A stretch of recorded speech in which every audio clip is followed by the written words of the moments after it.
What's up, New York? My mic not working?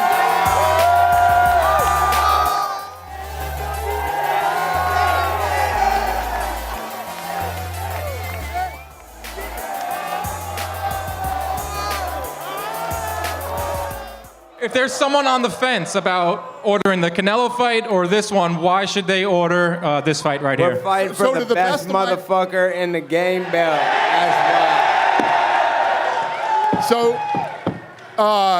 you know, the night that we started talking about this date and that, you know, we were going to take this date. Then a week later, I heard they were going to do that fight. I think they're crazy to go the same night as us on DAZN, but, you know, it is what it is. But if they time it right and they do this thing the right way, it could be very much like the other night when Gaethje fought Cowboy and then the Fury fight was on after. So if they time it right, it could work out. But if they want to go head-to-head, they're fucking nuts. Fighting in New York, fighting in MSG, the mecca of boxing, the mecca of combat sports, the mecca of entertainment. Now you get to put your name on that list. What does it mean for you to join that list of fighting at Madison Square Garden? Yeah, that's one of the best parts of this whole thing is being the headline in that. Like you said, it's a historical event center. I'm sure all the greats fought there, Muhammad Ali, Mike Tyson, and everybody. I'm sure all the big games. So that's definitely a great part of this fight. Jorge Masvidal, nobody said anything about how sharply dressed you are. You look amazing. My question for you is, if you are able to defeat Nate in November, what do you want next? A 170-pound title shot or Conor McGregor? Well, you can't ask me. The man right here said I'm too much man for that dude, so don't bring that dude up no more in my interviews. He already said it himself, so that fight is not available. What I'm going to wait is for those two sissies to clear it out of who's going to fight, and then if God gives me the victory November 2nd, I want to take everybody's head that's attached to a belt. Somebody says they have a belt, well, I'm coming for it. And if it's any one of those two sissies, then they're going to get it, you know? You made a very quick turnaround here. We saw you in August, you returned in November. When you left Anaheim after the Pettis fight, did you think you would return this soon? I just knew that if these guys all came correct, so that's what went down, and that's what I was looking for. We've heard Jorge's side of the story on how this fight came together. Colby's talked about it. Kamaru, from your perspective, how did it all come together?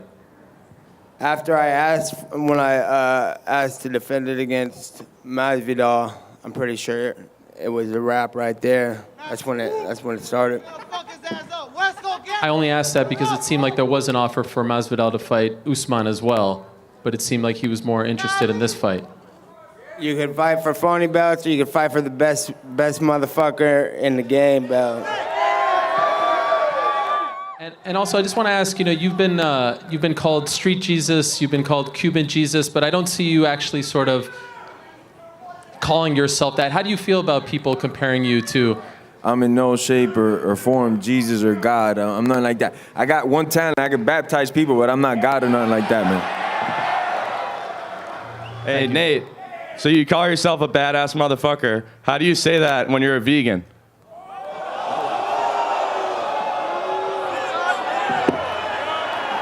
I'm harder than anybody here. What's up? A question for Jorge. When this year started, you know, you've had a great run in 2019. Your star is on the rise. You're sitting here, beautiful backdrop. Just talk, you know, fantastic suit. Just talk a little bit about your rise through this year and how comfortable you feel in the spotlight. Yeah, he does have a point over there, so we're going to hand the microphone to the audience soon if the media keeps asking the same questions. But I love it, man. I'm ready. Me sitting up here means more zeros in my bank account, more money for my family, so I'm ready for it, man. I've been doing this for a long time. I love to compete. I love to compete at the highest level possible. I love knowing that the opponent in front of me is somebody known for kicking ass, man, because that's what's motivating. And I'm more motivated than ever, bro, you know? Okay. What's your official prediction? How's it going to go down on November 2nd?